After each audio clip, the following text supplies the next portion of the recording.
A fraternity on campus found out how cold Maine mornings can be due to an act of vandalism. A school in Old Town has just reopened their doors, but children are no longer going there to learn. They're going for medical attention. And a former black bear returns to Alphon to play, almost 20 years later. Don't go away. This is the Today, Tonight, and Tomorrow show.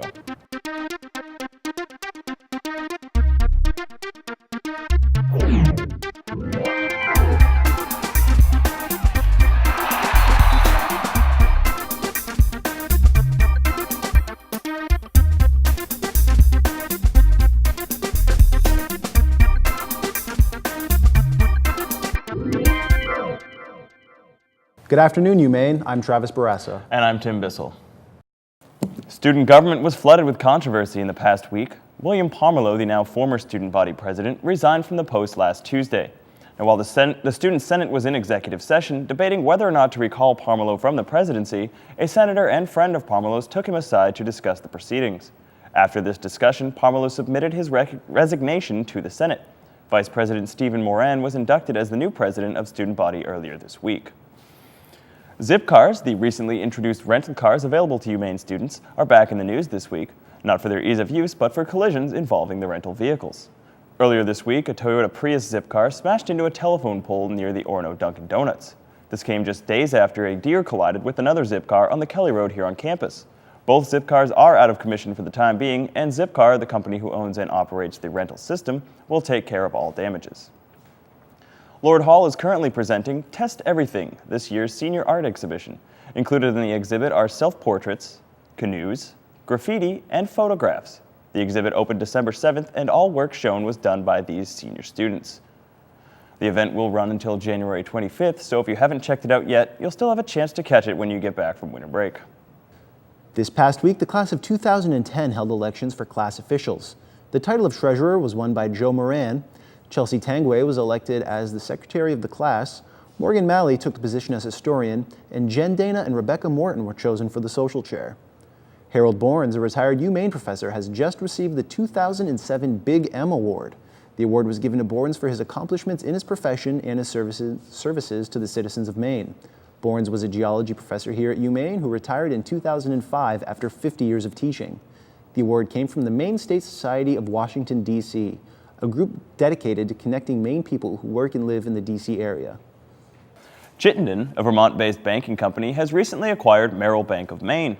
T3 reporters Ryan Jarrell and Vanessa Cutter have more on what this means for current Merrill Bank members and the community at large.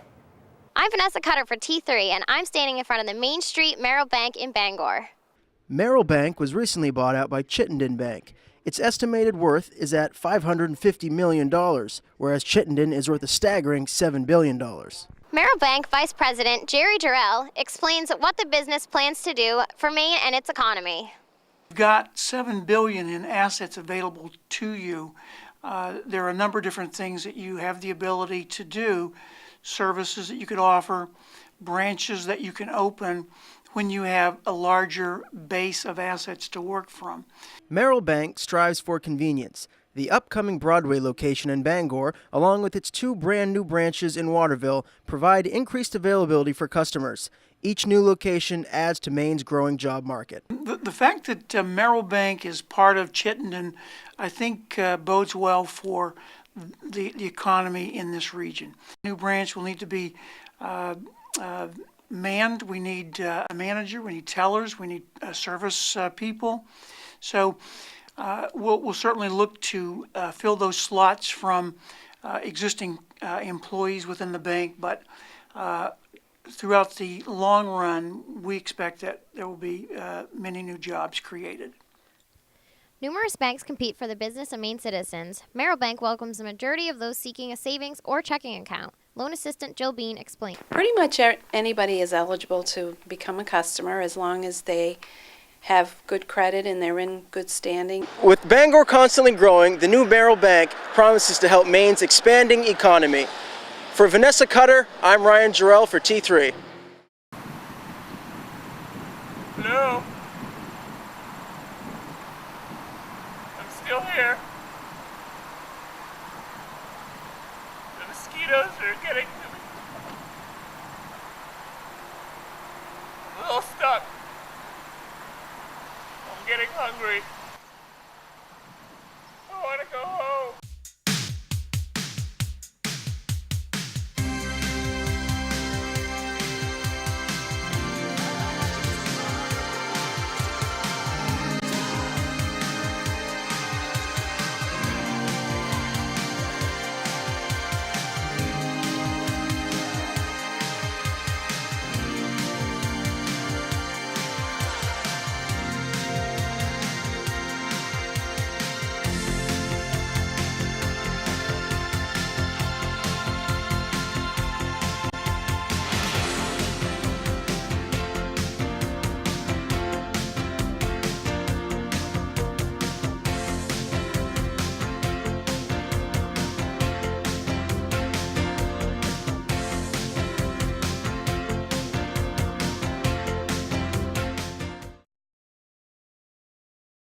Maine native Douglas Nealon has died at the age of 78. Nealon reported for the New York Times and later served as an editor at the Chicago Tribune. Nealon covered Richard Nixon's presidential campaign in 1972 and later broke the story of the Saturday Night Massacre for the Times. His career began at the Bangor Daily News after graduating from UMaine. He retired to his hometown of Lincoln, where he wrote for the Lincoln News and taught at the University of Maine. Parking and transportation services will be closed between December 24th and January 2nd. To purchase a permit, make a payment, or obtain an appeals form, go to the Student Service Center in the basement of the Union. The Helen Hunt School in Old Town has just reopened its doors, but now as a hospital. Matt Schinberg has more. I'm here at the Helen Hunt Health Center here in Old Town, and behind me is an old elementary school building turned into a family physician center. I spoke to Sean O'Connor. He's one of the main physicians here at the health center. This new building is a lot bigger, offers a lot more room for everyone, including the patients and the physicians and the staff here. Penobscot Community Healthcare took over Old Town Family Practice last year and joined the city to renovate the former school, which is for the 4th and 5th grades. The building was taken out of commission after the new elementary school was built in 2005 on Stillwater Avenue across town. The medical practice did not have enough space in its other building, so they needed to expand to offer additional patient services. That expansion led them to the abandoned school building, literally right in the backyard. We were 6 physicians and physician assistants crowded into a very small building over on Main Street. This building, we're spread out. It offers more room for us, more rooms for us to see patients, 3 instead of 2. The $6 million renovation project began last year. Old classrooms are now turned into a fully integrated healthcare facility that will provide psychiatry, physical and occupational therapy, pediatrics, dentistry, x-ray, and pharmacy. PCHC is a non-profit community organization. But while the building has been upgraded to a fully functional healthcare facility, many current patients remember the halls, classrooms, and stairways as their old elementary stomping grounds. Many people who are our patients have also went to school here, and they really enjoy coming back to the building and seeing their old school. They point out the classrooms, and they point out who was the principal at the time. And it also keeps it warm and comfortable versus a sterile environment. Reporting for T3 News, I'm Matt Schinberg. 2 incredible gifts have been given to the University of Maine Museum of Art in downtown Bangor. These gifts will transform the museum and dramatically increase its community impact. The generous gifts were given by the Machias Savings Bank and UMaine professor John Ippolito. The gift from Machias Savings Bank will allow UMaine to offer free admission to the museum from now through the end of 2008. President Kennedy also announced Professor Ippolito's donation of 8 original paintings created by his father, abstract impressionist Angelo Ippolito. These paintings have an estimated value of $350,000. Now, these announcements came on the museum's 5-year anniversary celebration at its current location in Norumbega Hall on Harlow Street in downtown Bangor. The boys at Alpha Gamma Rho experienced a chilly morning last week. Joe Hegarty has more. On Saturday, December the 2nd, members of the fraternity Alpha Gamma Rho woke up to bone-chilling temperatures. It has now been determined that sometime late Friday night, someone connected the fraternity's sump pump to the intake valve of the house's oil tank. This act of vandalism shut off the house's heat, causing temperatures to drop to the low 40s. I got a chance to catch up with fraternity president and spokesman Tavian McKinnon. On Friday, somebody took the sump pump hose from the oil tank and put it into the fill of the oil tank, which caused water to go into our oil tank and ruin about 75 gallons of oil. We realized it Saturday morning when there was no heat in the house, so we called up the Weber Oil Company, and they sent 5 guys over and worked on it all day Saturday. Public safety has now been on the case for over a week with no new leads. When I caught up with Detective Chris Gardner, he emphasized the seriousness of this unwarranted, heinous crime. The pump was, the sump pump's pipe was placed in the oil tank, and it pumped roughly about 75 gallons of water into the oil. And when the water and the oil mix together, then it becomes a hazardous incident where it's very costly to dispose of that. You just can't dump it out on the ground, and it has to be disposed of properly, which can be very costly. With the damages of this incident set to be in the thousands of dollars and the holidays on the way, UMaine police are taking this incident very seriously. That's several $1,000s worth of damage, which makes it a felony and aggravated criminal mischief. So we continue to do our investigation. With UMaine police on the case, the guys over at AGR are just hoping that this culprit will be brought to justice. Reporting for the Maine Channel, I'm Joe Hegarty. Yesterday, postal carriers across Maine delivered a staggering 2 million items. And across the country, 200,000 postal trucks were in service delivering mail. Now, this surge began on Monday of the week, and it's an influx that is attributed to the holiday season. Now, if you haven't received or shipped your packages yet, there is still time. Just remember to be patient.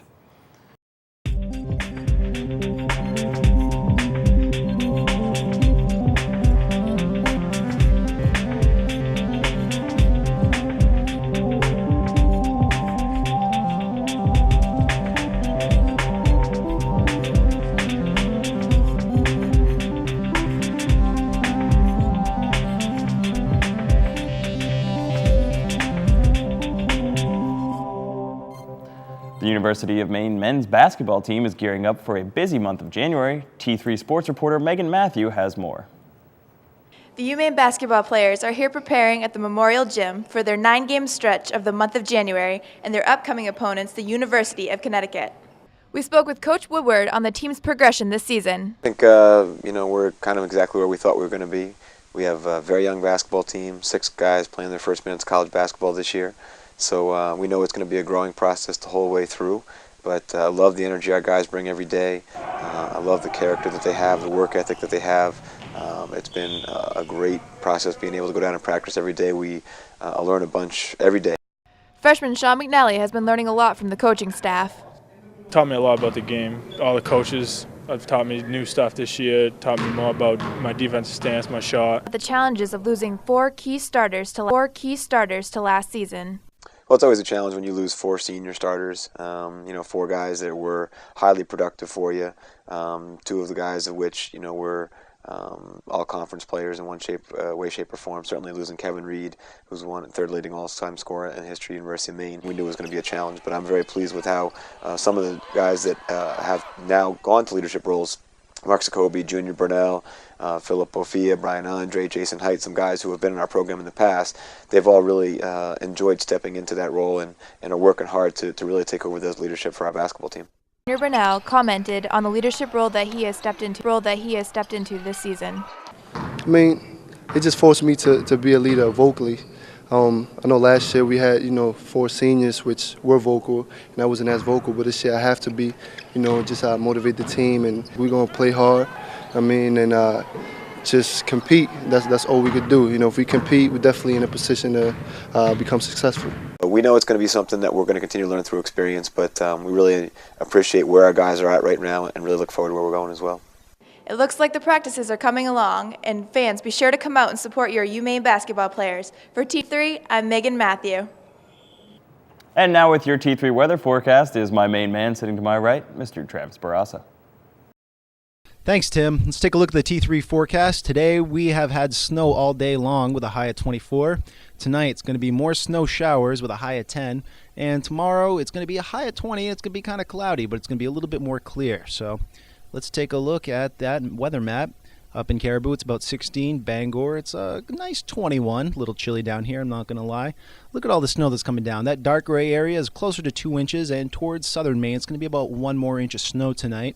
So let's take a look at Saturday. It's going to be partially cloudy with a high of 29. It's going to be a good driving day, though. I know a lot of you are going home this week, so try driving on Saturday. All right, Sunday, a high of 41. It's going to be a Bahamas-style fun session? No, you should expect some rain showers. It's a good day for a John Cusack-style heartbreak. Christmas Day, everyone's excited, partially cloudy. It's going to be a high of 26, and we're going to have snow? Sadly, probably not at this juncture. But hey, that was the weather. Former UMaine hockey player and NHL veteran Eric Weinrich returned to the Alfond Arena this week as an unlikely member of the AHL's Portland Pirates. Our very own David Nickerson got a chance to speak with Weinrich about what it was like to return to Orono. Eric Weinrich played for the University of Maine hockey team in the late 80s, spending 3 years at the school. In the 86-87 season, he scored 12 goals and had 32 assists, being named to the Hockey East first All-Star team. He later joined U.S. national team at the Olympics in 1988, then went on to play for the National Hockey League.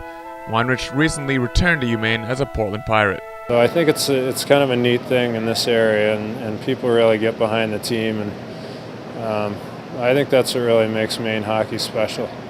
Something about the Maine people, the fans up here, and something about the campus that really attracted me. It was a pretty cool place. Weinrich was able to return to campus in the American Hockey League to face the Manchester Monarchs on December 18th.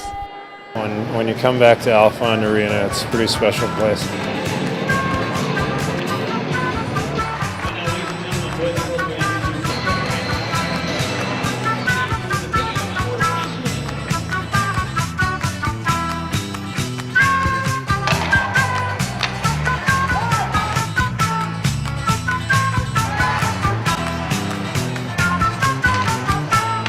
Weinrich retired after serving for 18 seasons in the NHL. He then took the assistant coach position on his home state team, the Portland Pirates. Weinrich somehow ended up on the ice again at 41 years old. We had a bunch of injuries on our team, so we didn't have enough players to fill the defense. So our general manager of our team asked me if I felt like I wanted to play again, and so I said, well, give me a couple of weeks and see if I can still do it. And he said, oh, that's fine. So I tried, and once you start playing again and you still have the desire to do it, it was pretty hard not to say no. Weinrich has played in 1,157 NHL games in his career. He doesn't plan on making a comeback, but is satisfied in playing for the Pirates in his backyard. I mean, it's a very professional organization, and all the guys that we have are prospects for the NHL. So, they're doing a great job of preparing the guys for the next level. The defenseman has been appreciated by the fans during his comeback, and he knows how much they mean to the team. I don't know many fans who are as dedicated as ours, and had a pretty long standing in the NHL or the American Hockey League. So, the fan base has always been great, and this year the attendance has been fabulous. Weinrich's all-star career continues on the ice in Portland. It doesn't appear to be ending soon. And that'll do it for the news. Thanks for joining us tonight and all semester with T3. I'm Tim Bissell. And I'm Travis Barassa. We'll see you next semester. Stay in school, kids.